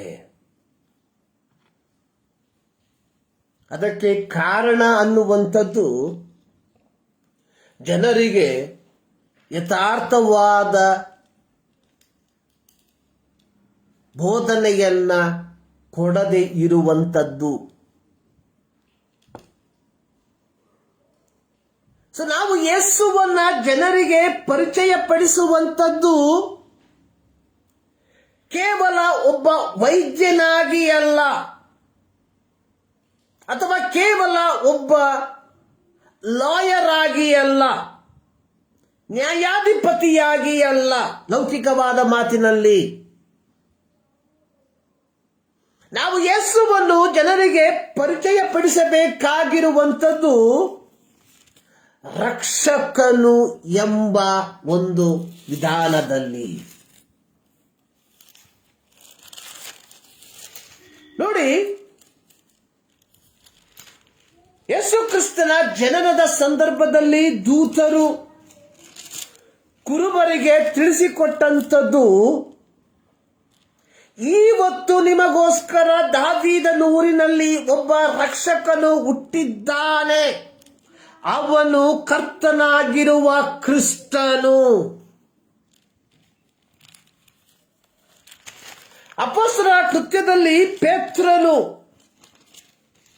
ತನ್ನ ಮುಂದಿದ್ದಂತಹ ಜನರಿಗೆ ಹೇಳಿದಂಥದ್ದು, ನೀವು ಶಿಲುಬೆಗೆ ಹಾಕಿದ ಯೇಸುವನ್ನೇ ದೇವರು ಒಡೆಯನನ್ನಾಗಿಯೂ ಕ್ರಿಸ್ತನನ್ನಾಗಿಯೂ ಮಾಡಿದ್ದಾನೆಂಬುದನ್ನ ನೀವು ತಿಳಿದಿರಬೇಕು. ಶುಭ ಸಮಾಚಾರದಲ್ಲಿ ವ್ಯಕ್ತತೆ ಇರಬೇಕು. ಪ್ರಿಯರೇ, ದೇವರು ನಮ್ಮನ್ನ ಕರೆದಿರುವಂಥದ್ದು ಜನರಿಗೆ ಈ ಶುಭ ಸುದ್ದಿಯನ್ನ ತಿಳಿಯಪಡಿಸುವುದಕ್ಕಾಗಿ.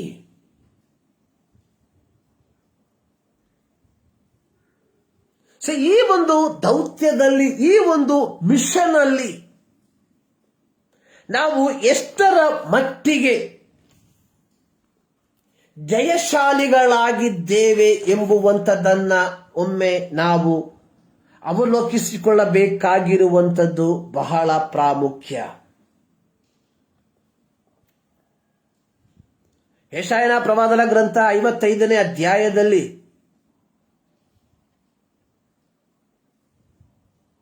ಅದರ 4-5 ವಾಕ್ಯದಲ್ಲಿ ಪ್ರವಾದಿಯಾದ ಯೆಶಾಯನು ಹೇಳುವಂಥದ್ದು, ಪ್ರವಾದಿಯಾದ ಯೆಶಾಯನ ಮೂಲಕವಾಗಿ ಯೆಹೋವನು ಹೇಳುವಂಥದ್ದು,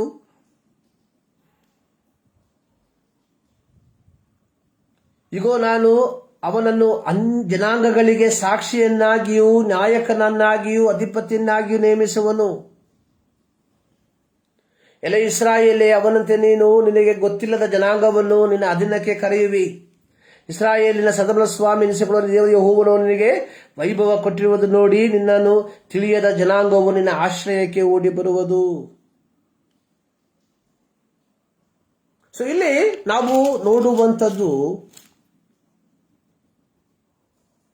4ನೇ ವಾಕ್ಯದಲ್ಲಿ, ನಾನು ಅವನನ್ನು ಜನಾಂಗಗಳಿಗೆ ಸಾಕ್ಷಿಯನ್ನಾಗಿಯೂ ನಾಯಕನನ್ನಾಗಿಯೂ ಅಧಿಪತಿಯನ್ನಾಗಿಯೂ ನೇಮಿಸಿದೆನು.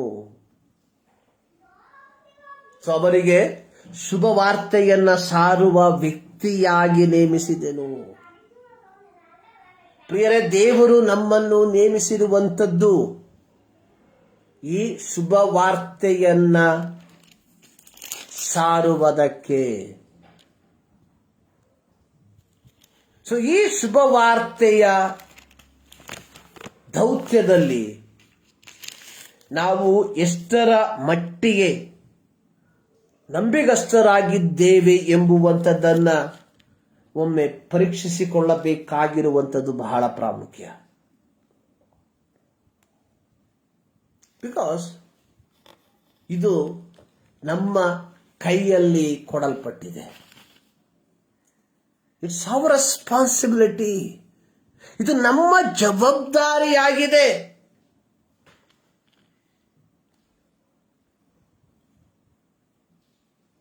ಯೋನನ ಪ್ರವಾದನ ಪುಸ್ತಕದಲ್ಲಿ ನಾವು ನೋಡ್ತೇವೆ, ಸರ್ವಶಕ್ತನಾದ ದೇವರು ಒಂದು ಸಂದೇಶದೊಂದಿಗೆ ಯೋನನನ್ನ ನಿನವೆ ಪಟ್ಟಣಕ್ಕೆ ಕಳುಹಿಸುವಂತದ್ದನ್ನ.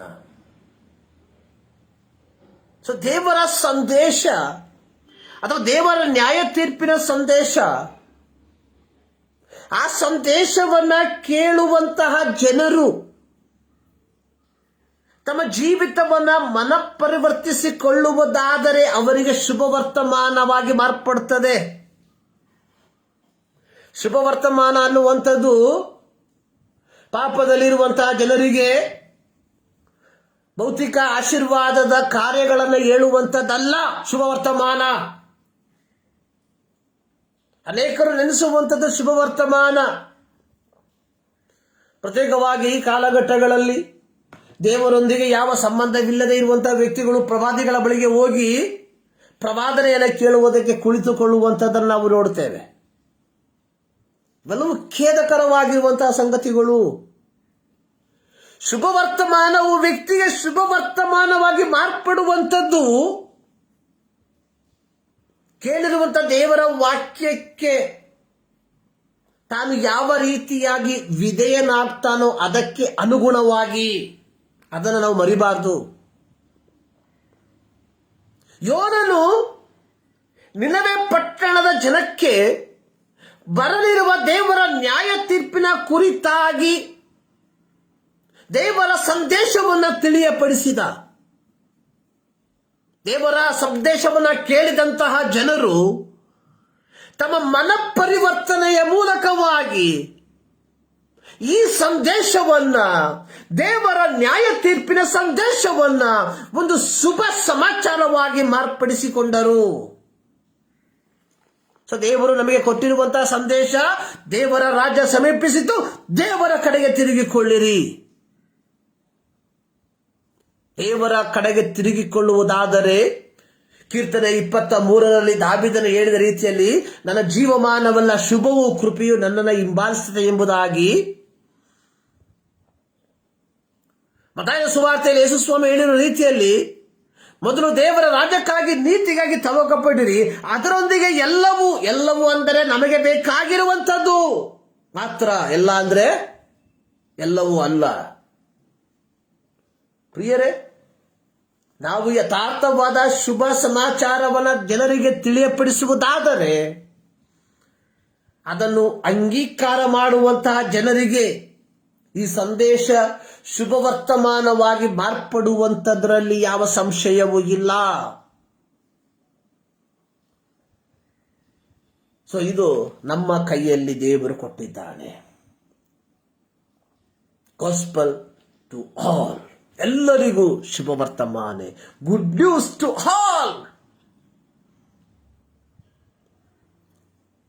ಈ ಮುಂಜಾನೆಯಲ್ಲಿ ಒಮ್ಮೆ ನಾವು ದೇವರ ವಾಕ್ಯದ ಮುಂಭಾಗದಲ್ಲಿ ನಮ್ಮನ್ನೇ ಪರೀಕ್ಷೆ ಮಾಡಿಕೊಳ್ಳುವ.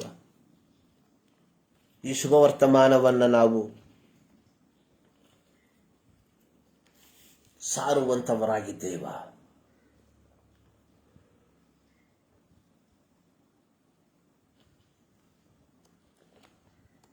ದೇವರ ವಾಕ್ಯವನ್ನು ನಾವು ಧ್ಯಾನ ಮಾಡುವಾಗ, ದೇವರ ವಾಕ್ಯದ ಮುಂಭಾಗದಲ್ಲಿ ನಾವು ಕುಳಿತುಕೊಂಡಿರುವಾಗ ದೇವರು ಕೊಟ್ಟಿರುವಂತಹ ಈ ಒಂದು ಕಾರ್ಯದಲ್ಲಿ ನಾವು ಎಷ್ಟರ ಮಟ್ಟಿಗೆ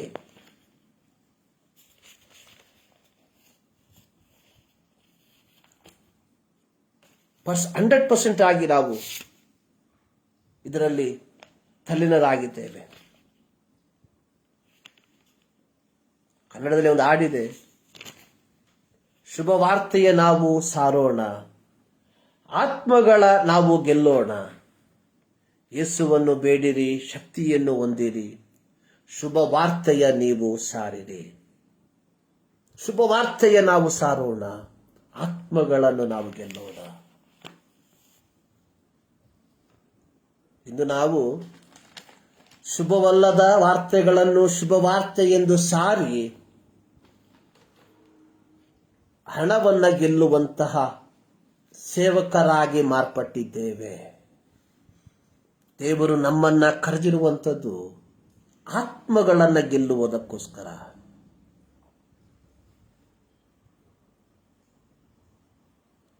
ಒಮ್ಮೆ ಯೋಚನೆ ಮಾಡುವ.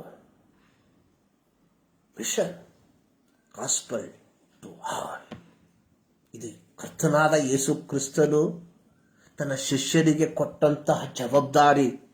ಒಂದೇ ಜವಾಬ್ದಾರಿ ನಮಗೆ ದೇವರು ನಮಗೆ ಕೊಟ್ಟಿರುವಂತಹ ಏಕೈಕ ಜವಾಬ್ದಾರಿ, to preach the gospel at any means. ಯಾವುದೇ ವಿಧಾನದಲ್ಲಿ ಆದರೂ, ಯಾವುದೇ ಮಾರ್ಗಗಳ ಮೂಲಕವಾಗಿ ಆದರೂ ಎ ಗುಡ್ ನ್ಯೂಸ್. ಒಂದು ದಿನ ಒಬ್ಬ ವ್ಯಕ್ತಿಗೆ ಶುಭ ಸಮಾಚಾರ.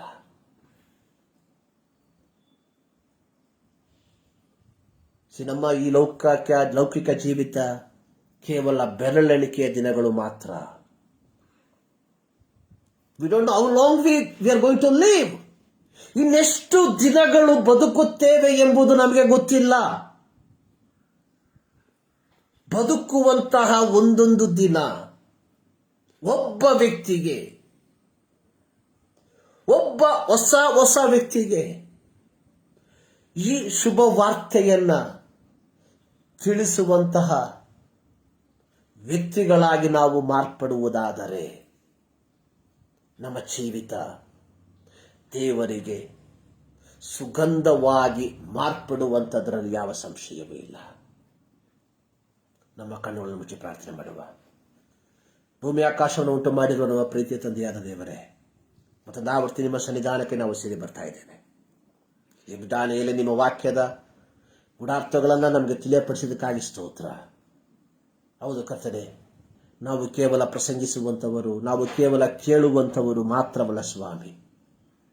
ನಿಮ್ಮ ವಾಕ್ಯಕ್ಕೆ ವಿಧೇಯರಾಗುವಂತೆ ನೀವು ಕೊಟ್ಟಿರುವಂಥ ಜವಾಬ್ದಾರಿಯಲ್ಲಿ ನಂಬಿಗಸ್ತರಾಗಿ ನಾವು ಜೀವಿಸುವಂತೆ ಕೃಪೆ ಮಾಡಬಹುದಾಗಿ ನಾವು ಪ್ರಾರ್ಥಿಸ್ತಾ ಇದ್ದೇವೆ. ಹೌದು ಕರ್ತನೆ, ಈ ಮುಂಜಾನೆಯಲ್ಲಿ ನಡೆಯುವಂತಹ ಪ್ರತಿಯೊಂದು ಪರಿಶುದ್ಧ ಆರಾಧನೆಗಳನ್ನು ಮತ್ತೊಂದಾವರ್ತಿ ನಿಮ್ಮ ಕರಗಳಿಗೆ ಸಮರ್ಪಿಸ್ತಾ ಇದ್ದೇವೆ. ಆಶೀರ್ವದಿಸು, ನಿಮ್ಮ ದಾಸರುಗಳನ್ನು ಬಲಪಡಿಸು. ಆತ್ಮನ ಶಕ್ತಿಯಿಂದ ಪೇತ್ರನು ಪವಿತ್ರಾತ್ಮ ಭರಿತನಾಗಿ ಪ್ರಸಂಗಿಸಿದ ರೀತಿಯಲ್ಲಿ ಈ ದಿನ ಪ್ರತಿಯೊಬ್ಬ ದೇವರ ಸೇವಕರುಗಳು ಪವಿತ್ರಾತ್ಮನಿಂದ ಪ್ರಸಂಗಿಸಿ ಆತ್ಮಗಳ ಒಂದು ವಿಮೋಚನೆಗೆ ಕಾರಣವಾಗಿ ಮಾರ್ಪಡುವಂತೆ ಕೃಪೆ ಮಾಡು. ಪ್ರಾರ್ಥನೆ ಕಲಿದಕ್ಕಾಗಿ ಸ್ತೋತ್ರ. ಯೇಸು ಕ್ರಿಸ್ತನ ನಾಮದಲ್ಲಿ ಬೇಡುತ್ತೇವೆ ತಂದೆ. ನಮ್ಮ ಕರ್ತನಾದ ಯೇಸು ಕ್ರಿಸ್ತನ ಕೃಪೆ, ತಂದೆಯಾದ ದೇವರ ಪ್ರೀತಿ, ಪವಿತ್ರಾತ್ಮನ ಅನ್ಯೋನ್ಯತೆ ನಮ್ಮೆಲ್ಲರ ಸಂಗಡ ಇಂದಿನಿಂದ ಸದಾಕಾಲವು ನೆಲೆಯಾಗಿರಲಿ.